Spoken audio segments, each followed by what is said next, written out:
Hello, Emma McNally here from Achieve Your Greatness, and today I'm going to be talking all about the NLP, the Neuro Linguistic Programming Communication Model. So I wonder if you've ever had a time when you thought you made yourself really clear when you communicated something to somebody. Yeah? You thought, yeah, made myself clear, and then maybe you find out that they didn't quite interpret it in the way that you had meant. Or maybe you had taken some communication from somebody giving you some instructions, some directions of where to go to, and you found that maybe you'd misunderstood them and didn't quite understand the way that they had meant it to be. So what we're going to explore today is what happens when we process that information, what goes on inside our minds, what that process is, and more importantly, how we can respect other people and understand what's going on for them and why that can be different so that we can have better relationships with people.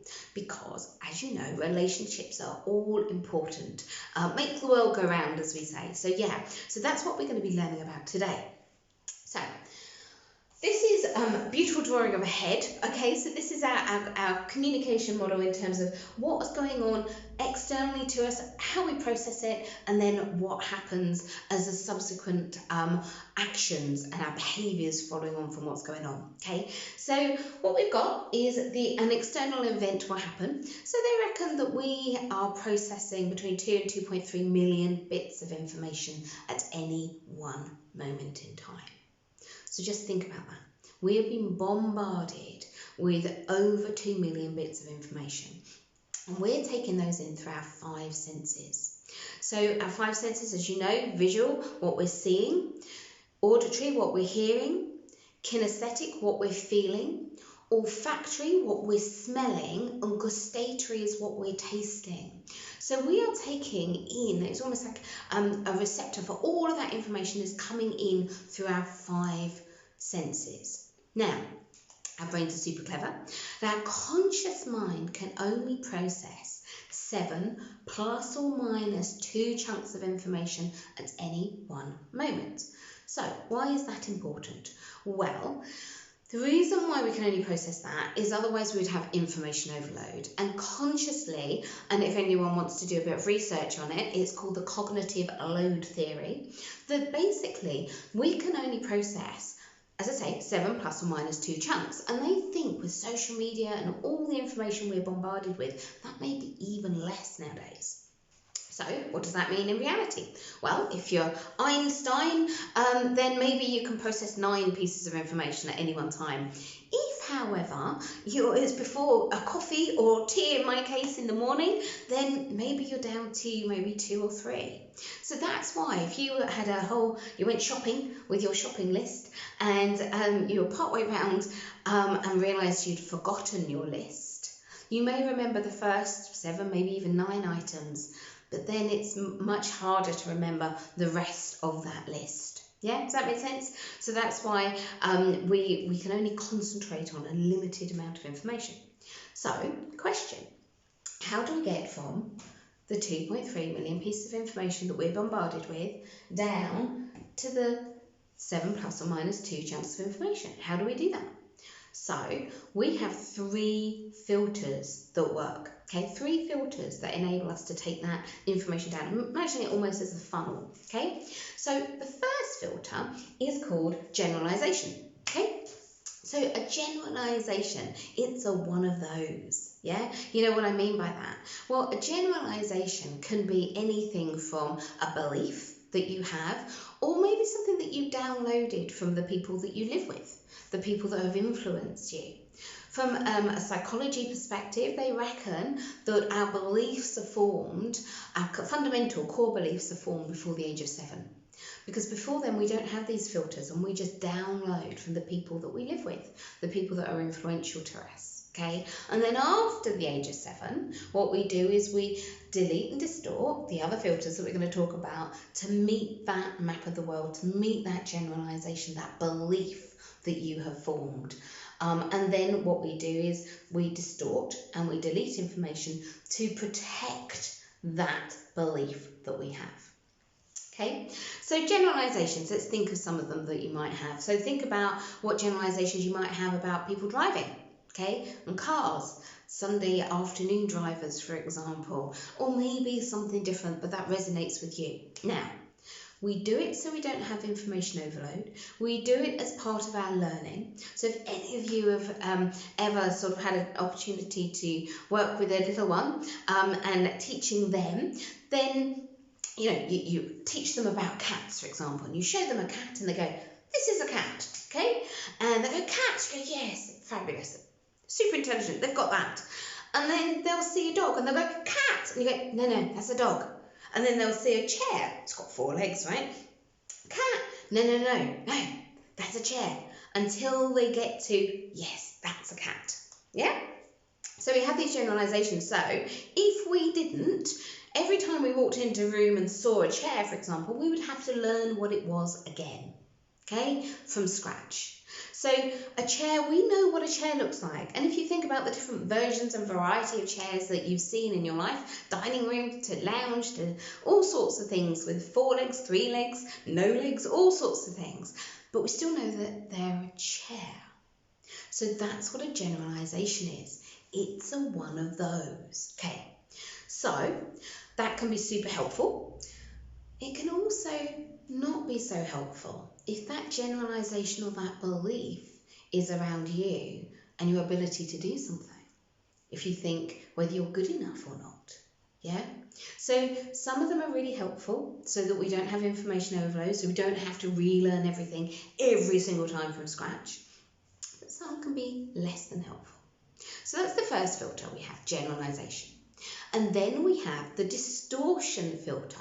So it's also known as the creativity filter because everything that we've created has been a distortion of something previous. So if you think about this flip chart, for example, at one point that would have been a slate and chalk, for example, which somebody looked at and thought, oh, wouldn't it be good if we had a flip chart?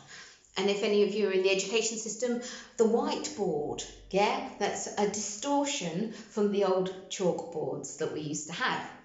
So what that's all about is when we look at things through our own filter and we distort what's happening around us to meet that generalization, that belief that we have, okay? So again, can be really, really helpful in terms of creativity. And sometimes it can be less than helpful if we're distorting it in a way that's not useful or not helpful for us, yeah? And then we have deletion. So deletion is, again, a filter to stop us having overwhelmed, to stop us having too much information, and we sort of end up deleting elements of things. So if you've ever had a situation where you couldn't find your keys, for example, that's a great example of deletion. Yeah, go to the drawer, open it up, look inside, can't find them, come back 10 minutes later and there they are. Yeah, that's deletion. Or maybe you walk down the corridor and you pass somebody and afterwards you go, oh, was that not somebody I knew? Yeah, you deleted it at that moment, okay? So wherever you are at this moment in time, have a look around the room, okay, where you are, and notice the number of things that are coloured blue in your room, okay? So have a couple of minutes, just quick count up. You can pause it if you want to. Yeah, got the number of how many blue things? Close your eyes for me, and then how many white things did you see? Okay, how many did you see? Then open your eyes and count. Now, chances are you may have seen some of them, but not all of them. The reason being was because you were focusing on blue, but I'd actually then asked you about white. The white things were still there, we just had deleted them, okay, because we were focusing on something else. So that's how this happens, okay? So these filters are at play at all times. So if you think about your brain as a big sorting office, yeah? For those of you who recycle, yeah? Can you imagine you get it in and you either delete it, shove it in the main bin, distort it and go, oh, I think it's cardboard, I think it's a bit like that, pop it in there. Or a generalization, oh, well, it's a box, therefore it's got to be cardboard, yeah? So it's a one of those. Does that make sense? So as this information's coming in, you are putting it through those 3 filters: deletion, distortion, and generalization. So how do we and how have we formed these filters? Well, through the language, through beliefs, through values, through memories, through our experiences, our time, space, matter, our life basically has come to this point to create those filters for you. Okay, so event happens external to us. Okay, we take the information in through our five senses. They then go through those three filters so that we have 5, which is 7 plus or minus 2 chunks of information approximately at any one point consciously. What then happens is then we create an internal representation of it. So we're interpreting the meaning of what's going on and accessing. When we talk about internal representations, what we're talking about is like an internal movie of your mind. Yeah. So it might be a picture, it might be some sounds, it might be some feelings. Going, oh, okay, can you internalize that and create that movie of, oh, it's one of those. Yeah. That's what's going on right now for me. That then impacts on your state. So your state, when we talk about states in NLP, we talk about emotions, we talk about how we're feeling, the gestalt of everything that's going on at that moment in time. So as you can imagine, that internal representation, if it's positive and good, then that will have a great impact on your state and how you feel. If, however, it's less than helpful, that also can impact on your state. Okay, and the other thing that impacts on your state is your physiology, how you're feeling. So if you're just jumped out of bed in the morning and you're full of energy, then that's going to impact how you feel. Whereas if it's late at night and you're sleepy, or you've had a really long day and lots of things have happened, that's going to impact your physiology, which will impact your state. Okay, after all of that has occurred, you then do something about it. That's your behaviour. You then react or act in a certain way, which impacts your outcome. Okay, so this happens at the speed of light. Okay, so we're just pressing pause for a moment so that we can understand what's happening. But this happens super quick. Okay, somebody cuts you up on the road, you generalise idiot or something similar. He's a twitch, she's a twit, ignorant driver, whatever. You have that smaller chunk of information, so you may have distorted what was going on, and maybe deleted some of the evidence of what was actually happening around them. Yeah. You then have got that internal representation, that picture that maybe it's happened before to you, so you've got that memory going on. Yeah. That impacts your state, how you feel about it. So you've interpreted, you give a meaning to that internal representation, and your state, maybe annoyance, maybe anger, something like that. Your physiology, all tensed up. Your behaviour, maybe you're straight on the horn, and then your outcome, you feel pretty rotten about it at the end of the day. You go home really annoyed. You'll never guess what, this person cut me up. Yeah? So, in shorthand, event plus response equals outcome. Event happened, all of this is your response that equals your outcome.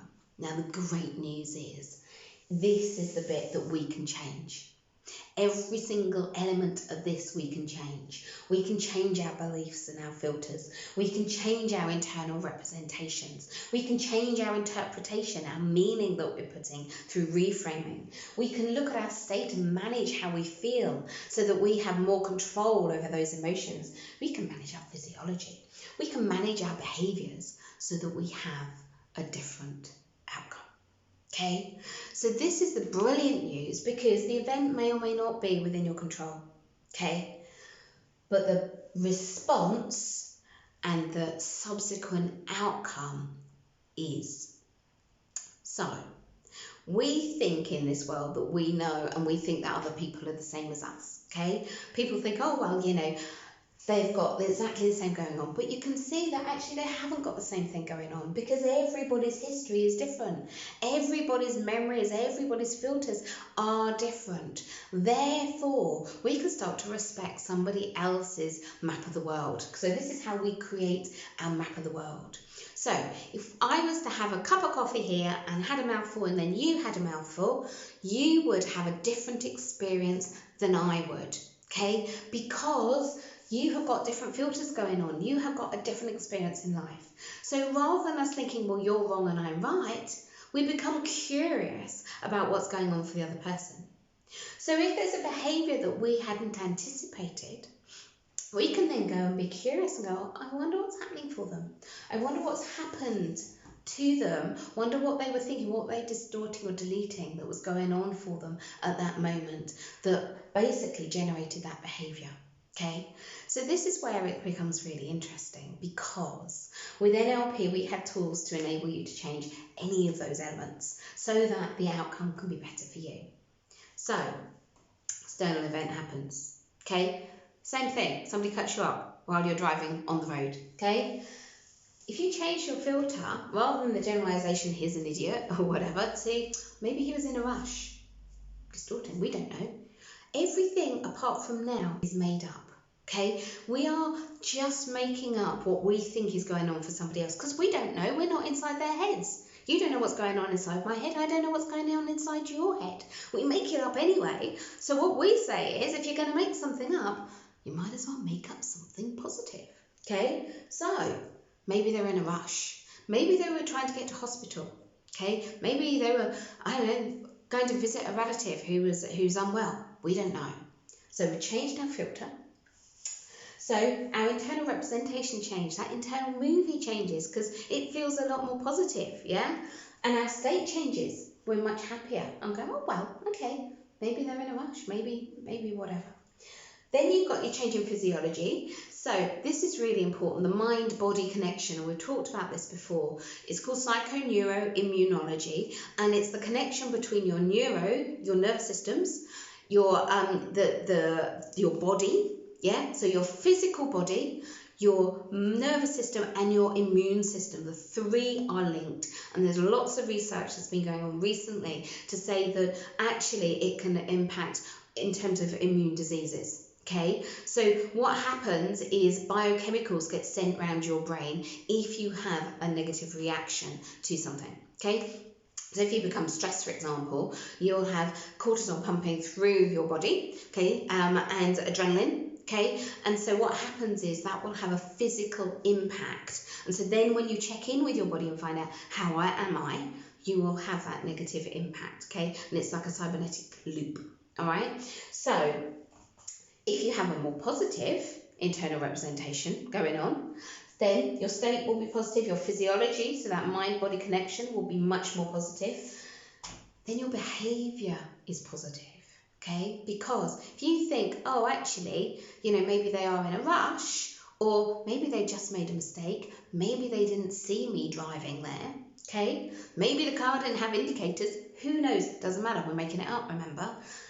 Our behaviour isn't straight on the horn, isn't one that's negative. You may just wave to them, okay, do something else. Then the outcome for you is different. Does that make sense? The outcome for you is different. So, I know this was a whistle-stop tour in terms of how we process information, but can you see how just by understanding this, rather than generalizations and having that rigid view of life, we can start to become a little bit more flexible, a little bit more tolerant, a lot more curious as to what's going on for other people. And that way we can change our response, which means that we can then change the outcome for us. Okay, for us. Because if you've ever had a time when you got really upset with somebody, yeah, got really angry and got home and spent days stewing over it, the only person that it's impacting is yourself.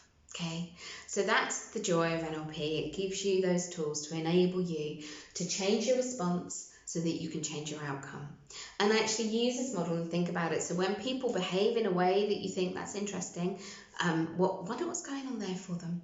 And you're curious and can go around to their side and ask them, rather than being judgmental and rather than having a negative impact on yourself. So anyway, I hope that made sense to you. If you do have any questions, please post them below or message me. Got a website, www.achieveyourgreatness.co.uk. As I say, I'm Emma McNally from Achieve Your Greatness. We're a Neuro Linguistic programming training school. So we offer trainings to enable you to have the life the personal life and professional life that you desire. Okay, so there's lots more on my YouTube channel if you want to listen and learn a bit more about NLP and about how incredible you already are. So thanks again for listening, and I'll see you again soon. Bye.